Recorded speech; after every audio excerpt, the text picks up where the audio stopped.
Pocky is one of those snacks that looks almost too simple to be interesting, but the design is more calculated than most people realize. That bare tip at the bottom, the part with no chocolate, was not an accident and not decoration. It was engineered specifically so your fingers never touch the coating. One clean grip point, no mess, and suddenly sharing a snack between two people becomes natural. Records commonly point to Glico in Osaka in the mid-1960s as the origin, and from there it spread first across Asia, then globally, carried largely by anime culture and school lunch bags. Today it is sold in over 30 countries, and November 11th became Pocky Day in Japan because the date on a calendar looks like four sticks lined up side by side. Simple idea, global reach. Haichu looks American. It feels American. It shows up in US stadiums and gas stations, and most people who eat it have no idea it came out of Japan in the 1970s. Here is the part that actually makes sense once you hear it. In Japan, spitting out gum in public is considered rude. So Morinaga Confectionery set out to make something that chewed like fruit gum, but was meant to be swallowed. The result was Haichu, a candy with a thin outer shell and a dense fruity center, two textures working together on purpose. It spread first through Asian diaspora communities, then exploded in North America, partly because Japanese baseball players were seen chewing it in dugouts, and fans started asking what it was. Now it sits next to American candy in mainstream stores. Most people think rice crackers are one thing, they are not. Senbei is made from regular cooked rice that gets shaped and dried. Arare comes from sticky rice that is pounded into a dense paste before it is formed. The textures are completely different. The regional histories are different, and calling them the same snack is like calling white bread and sourdough the same thing. Senbei records trace back to central Japan, possibly as far back as the 8th century, and Arare's is closely tied to Kyoto and Osaka. They spread through Japan along temple districts and merchant routes long before any export market existed. Some varieties are still flame toasted one by one with soy glaze brushed on between each pass over the heat. Today, they are in every convenience store across Japan and on airlines throughout Asia. Apollo from Meiji looks like a tiny rocket nose cone, and that shape is not just cute. It is deliberate flavor engineering. The strawberry coating sits at the pointed tip, so the first thing you taste is fruit, and as you eat down toward the base, you transition into milk chocolate. The flavor changes as you go. Meiji launched it in 1969, the same year as the Apollo moon landing, and the name stuck. It became a childhood staple that was never significantly reformulated, which is rare. The tiny pink cones stacked in rows inside the box became one of the most recognized shapes in Japanese candy. Today, gift boxes of Apollo are sold at airports across Japan, and the unboxing videos rack up millions of views. Umaibo is a hollow corn puff cylinder that has cost 10 yen, roughly 7 cents, since 1979, and that price has never changed. That fact alone made it famous outside snack culture. Economists and business writers have studied it as one of the clearest examples of a company committing to a price point and holding it through decades of inflation. Riska introduced it with one flavor, and it eventually grew to over 20, including takoyaki, cheese, and salami. The snack snaps when you bite it with a clean, airy crunch because the inside is hollow. It is in every combini across Japan and has made its way to specialty Asian grocery stores internationally. Collectors seek out limited and vintage packaging. Ramune candy is fizzy, pastel, and dissolves on your tongue in a way that feels almost carbonated. And the reason for that is that it was always supposed to be a drink. Ramune is a Japanese soda that traces back to the Kobe area in the late 1800s, when a British-style lemonade recipe arrived with foreign traders, and Japan took it and rebuilt it completely, including the famous marble-sealed bottle. The tablet candy came later as a portable version of that summer festival flavor. The small round tablets come in soft colors and effervesce lightly when they hit your tongue. Today, they are sold at festival stalls, tourist shops, and in novelty candy aisles around the world. Japan absorbed a foreign recipe and turned it into something entirely its own. The Pretz came first. Most people do not know that. Before Pocky became the global chocolate-dipped icon, there was Pretz, a flat rectangular biscuit stick with savory seasoning baked right into the surface. Glyco made it in the early 1960s, and many food historians describe it as the foundation product that the company then developed into Pocky by adding chocolate. Pretz stayed savory while Pocky went sweet, and Pocky won the export market, but Pretz never disappeared.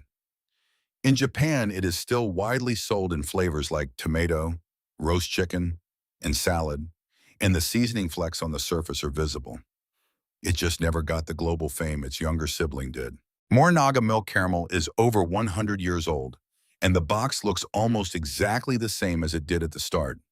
Small yellow packaging, gold foil wrapped squares, matte surface on the caramel itself.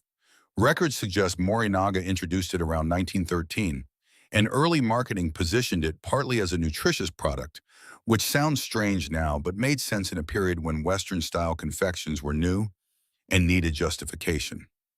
The taste was adapted for Japanese preference, meaning less sweet than European caramel. During certain early decades, it was distributed through schools and included in rations. Now it is a nostalgia item, sold in old-style sweet shops and given as a gift by people who remember eating it as children. Yan Yan looks like a toy before it looks like food. You get a couple of biscuit sticks on one side and a dip of chocolate or strawberry cream on the other, and the sticks have small, stamped animals and fortune messages pressed into them. Here's what most people miss. The dipping format was not designed to be playful. It was designed so children would not get their fingers coated in chocolate. The activity became the selling point later. Meiji launched it in 1979, and it spread quickly through Southeast Asia, where it became so popular that in some markets it is more recognized than it is in Japan itself. Today, it is in Asian grocery stores across the U.S. and is a nostalgia product for the diaspora. Taiyaki is a fish-shaped waffle, and the fish is not random. In Japan, sea bream is called tai, and sea bream is a celebratory fish connected to good fortune and special occasions. Shaping a street snack like a fish meant that eating one felt like a small blessing, an everyday luxury borrowed from the language of celebration. Records commonly suggest it originated in the Tokyo area around 1909, cooked in a heavy cast iron mold that presses shut over the batter. The batter fills every fin in the tail, and when you split one open, you see either red bean paste or thick custard inside. It stayed domestic for a long time until the global popularity of similar Korean fish pastries brought international attention to the format. The ice cream cone version went viral in the US in the late 2000s. Most wasabi peas you have eaten probably did not contain real wasabi. Outside Japan, the green coating is almost always made from horseradish and food coloring. Real wasabi is one of the most difficult crops to grow commercially anywhere in the world. It needs cold, clean running water flowing over its roots constantly. It grows slowly, and it commonly takes close to 2 years before a single plant is ready to harvest. The root looks like a knobbly green rhizome, almost alien. The pea snack was developed largely for export, and the dried pea with its pale green shell became a staple bar snack and airline snack globally, without most consumers ever knowing the heat was borrowed from a different plant entirely. Real wasabi versions exist, but stay in the expensive niche category. Mochi is one of the most beloved foods in Japan, and it is also every year associated with the more choking incidents than almost any other food in the country. That tension is not hidden. It is known and accepted.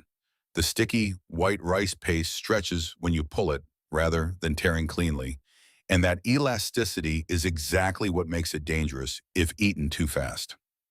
Records trace mochi back over 1,000 years, traditionally made by pounding sticky rice in a large wooden mortar at New Year celebrations.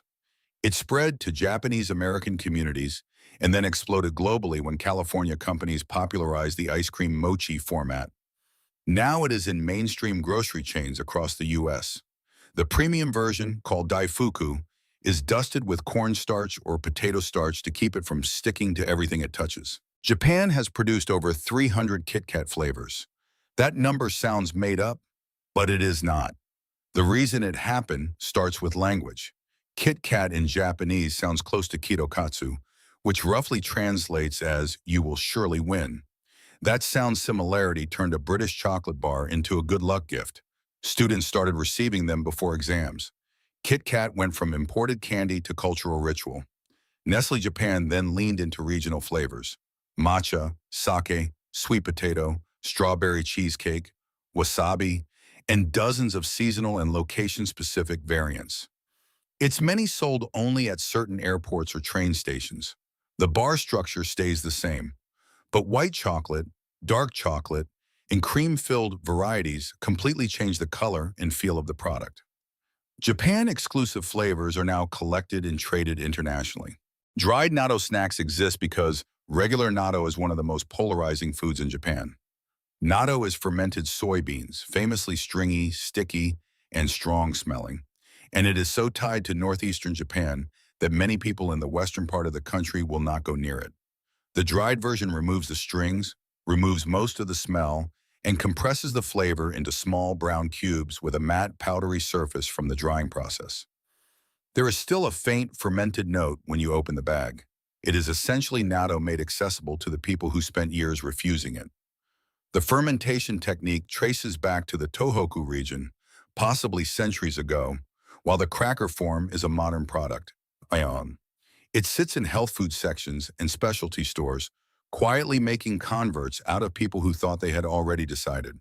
If these stories change the way you look at the snacks in your pantry, please subscribe and like the channel. We are uncovering the history and engineering behind the things you love. Stay curious and keep exploring. The next treasure trove of facts will open soon.